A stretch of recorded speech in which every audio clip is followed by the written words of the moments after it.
Photographe professionnel, Guillaume Barclay, le fils d'Eddie, expose ses clichés à la galerie éphémère au nouveau Barclays Club.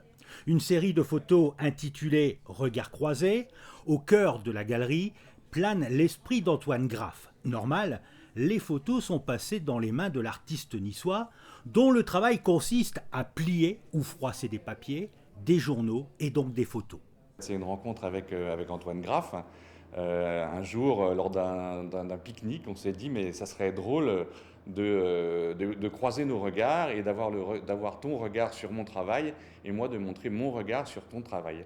Donc je lui ai donné toute une série de photos, toutes les séries que je fais, de nus, d'art food, une photo sur les stars, une série de photos sur le prince. Et il est allé plier et plisser ce travail comme il a l'habitude de le faire dans son travail habituel, mais en utilisant mon support. 60 photos ont été sélectionnées. Elles ont été prises ces 15 dernières années à Paris, Saint-Tropez et Monaco.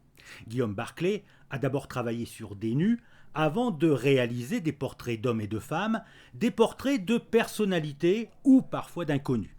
Parmi les personnalités, Patrick Bruel, David Hallyday, Tom Jones, Eddie Mitchell, Liza Minnelli, Kim Wilde, Charles-Élie Couture, Al Jarreau, Charles Aznavour, Michel Drucker ou encore le prince Albert. Ce qui m'a intéressé avec les photos de Guillaume, tout d'abord, c'est que les photos sont très originales puisqu'elles sont toujours entourées de noir.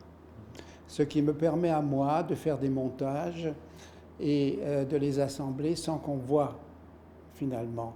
Elles se perdent dans les plis, elles apparaissent, elles disparaissent et c'est ce jeu qui m'intéresse. Les clichés ont été réalisés à la fibre optique.